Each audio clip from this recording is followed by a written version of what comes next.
Hi there, I'm out in the shed and I'm going to try and answer a few questions that have come up. I'm trying to I've got an iPhone. I can't really show you because there's no mirror in here, but I'm holding an iPhone out at arm's length. So this is all pretty new for me, and we're just going to muddle through. But my arm might get tired from time to time. There might be a bit of shake. That's just because I'm only human. Can't really hold. It's actually quite a heavy phone. It's like holding a brick of glass, which I probably am actually.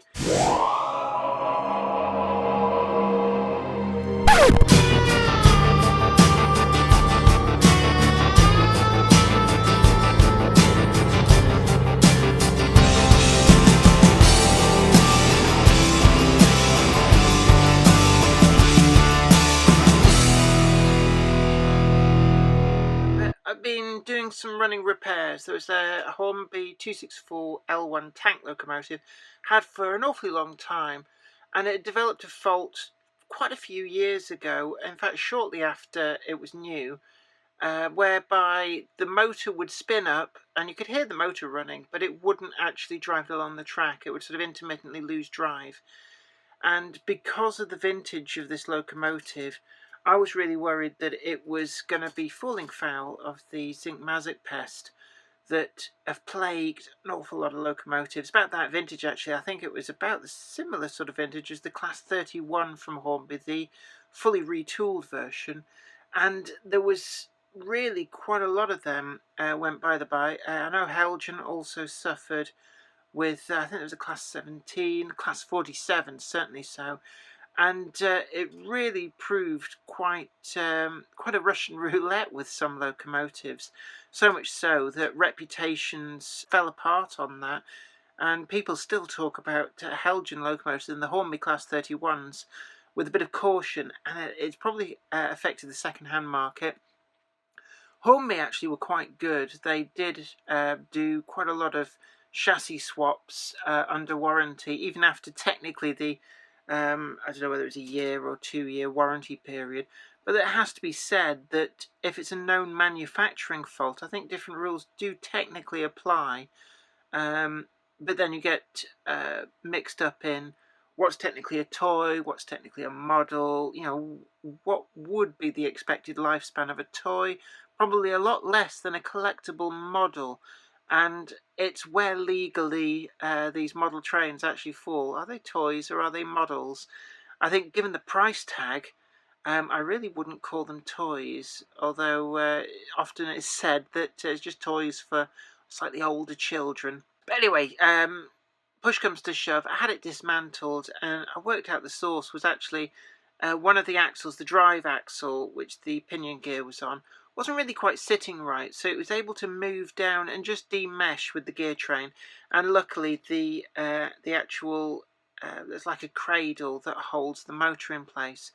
I was worried that that had suffered zinc mazic issues and had changed shape, started to crumble, but actually sound as a pound, so really quite pleased with that, because this locomotive, I was really attracted at the time I bought it, and then Model Zone, and it's one of the reasons it couldn't go back very easily was because Model Zone then went bust at about the point that actually the problems developed, and I kept meaning to sort it out.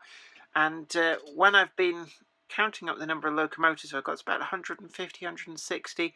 It's quite a lot of locomotives, so a lot of these running repair things that I've got to sort out just get put to one side and forgotten about. But I've finally dealt with that actually out here in the shed. Because I've injured my knee again, and that means that I've got great difficulty in doing an awful lot. I can't actually drive at the moment. I've been told by my doctor that I mustn't drive. And that's actually really, really difficult for somebody who's gone through life. I learned to drive at 17. I couldn't wait to drive a car. Like a lot of people, I got driving lessons for my 17th birthday, and within 6 lessons, took the test, passed it first time, and never really looked back. So when you develop that kind of freedom to drive wherever you want, and I've had that since 17, you become very much unaware almost at how much you rely on a car and that freedom. I mean, anybody who doesn't drive has learned to cope with it. So, you learn to use public transport, to walk a lot, and you become used to how you get around without a car. But for me, it's been quite difficult because I'm not able to walk great distances at the moment. I get so much pain, limited mobility. It's causing a lot of issues. What's actually wrong is soft tissue damage, damaged ligaments, possible cartilage damage in there as well. So I've got to try and rest it, and you don't rest things by walking on them. I can't really walk a great distance anyway. So I'm clearing some of the maintenance backlog on trains because I can't do an awful lot of other stuff on, say, the Garden Railway. I can pull up track very carefully because it's not a very physical activity, and I've been doing that. And it's one of the things that I have been asked about a little bit. It's like, what's wrong with the Garden Railway? Well, what's happened is that the roofing felt has failed. I don't know whether it's a bad batch or whether just roofing felt in general is a bit rubbish. And what's actually happened is that the roofing felt failed, and it's probably quite telling that the roofing felt in the shed failed not long before, and I think it was all bought from the same place. So it's then allowed the wood underneath to rot, and once it starts to rot, you're kind of fighting a losing battle. So did a few repairs, didn't really work out, and there was a few bits of the Garden Railway which were really quite destroyed by rot. And I came to the conclusion that the best thing to do would be just demolish the Garden Railway and start again from scratch. When I built the Garden Railway, it was only ever intended as a stopgap. I built the ground level up by about 2-3 feet using soil dug out from the front when the drive went in, and that's always going to settle. So if you do a sort of a ground level concrete type thing, then if you're doing it on ground, it's going to settle, it's going to crack, it's going to heave, it's going to generally be a nuisance, and more so than it would if it's wood.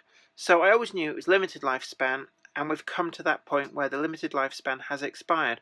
But the ground level has all settled, it's all consolidated, so I can now put in the ground level, more permanent track bed. But things move on. And in the meantime, I've become quite enamoured by O-Gauge. There's a lot of really good stuff out there. I've been buying it from my dad. My dad really wants somewhere to run it. He doesn't have the space at home. Well, actually, he has a lot of space. They've got a huge house. But there's a lot going on there, and he has to negotiate with domestic authorities for space. His negotiations have not quite borne fruit. Well, probably for the fact that he's got an entire very large double garage turned over to be his workshop.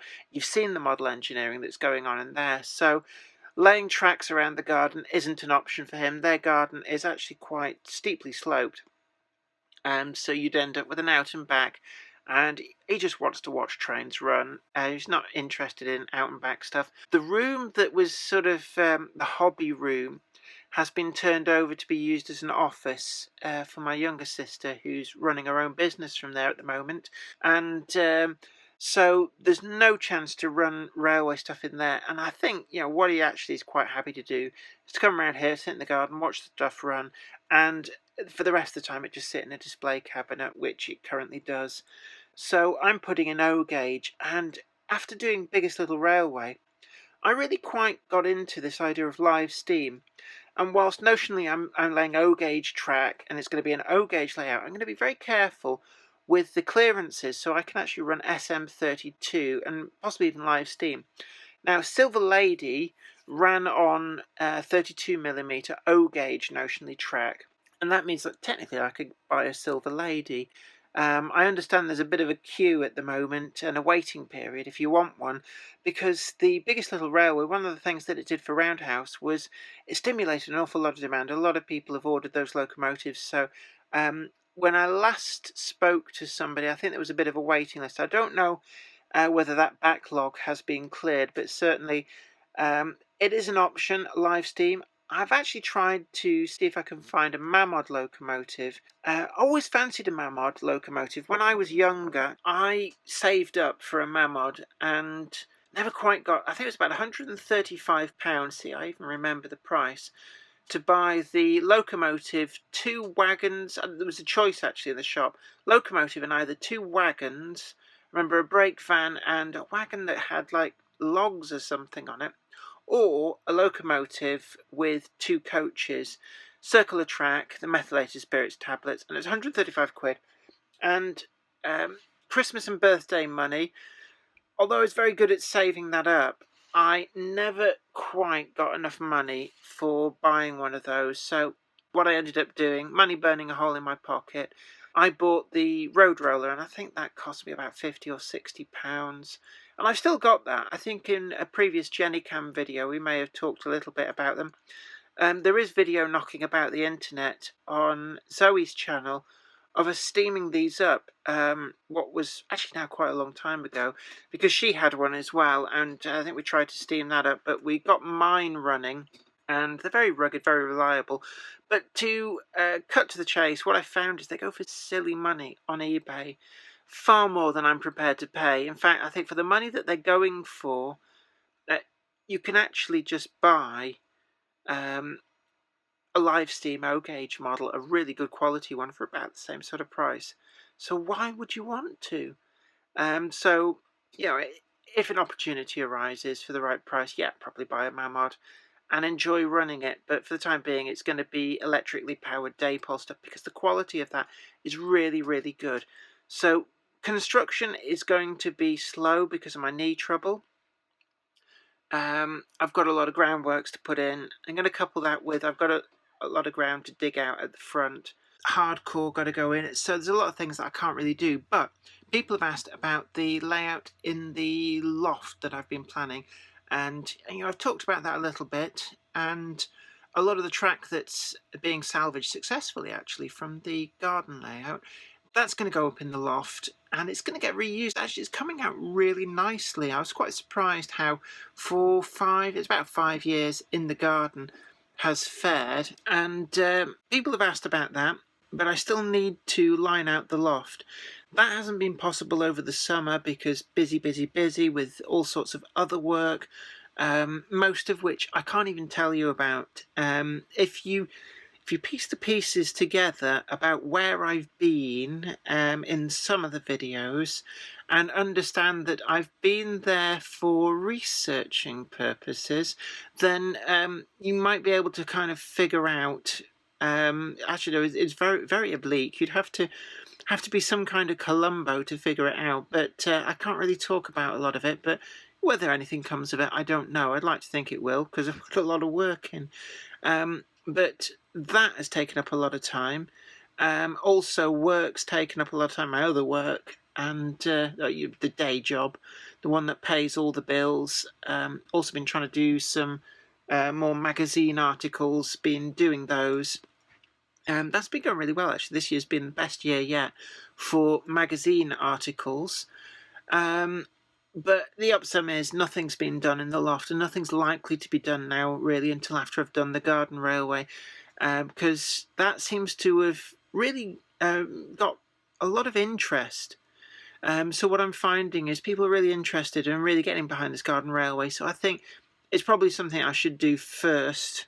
I've got to dismantle it anyway, so rather than leave myself without a garden railway, I think it would be really nice if I get it done before Christmas, before the major snow.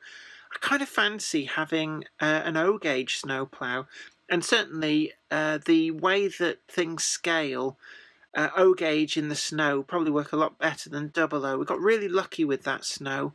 It was the right kind of snow. I know the railways often say, the wrong type of snow. Well, I had the right type of snow, very light and fluffy and not sort of sticky. So the double O trains were able to get through that surprisingly well, a bit like a ferret down a northerner's trouser leg, was how I described it to some people, the way it just sort of burrowed through. But in O-gauge, I think the idea of having an O-gauge plough and being able to plough slightly more realistic, there's a lot more heft to the things, that'd be quite nice, especially if I can get a live steam locomotive. But that would be nice to do, and it's in conjunction with a project at the front of the house to widen my drive, which is where some of the hardcore's coming from, demolishing a wall, which I'll reuse at the back, saves on skip space. I'm a firm advocate of reusing anything I can. I don't like throwing stuff away. I don't like paying for a skip.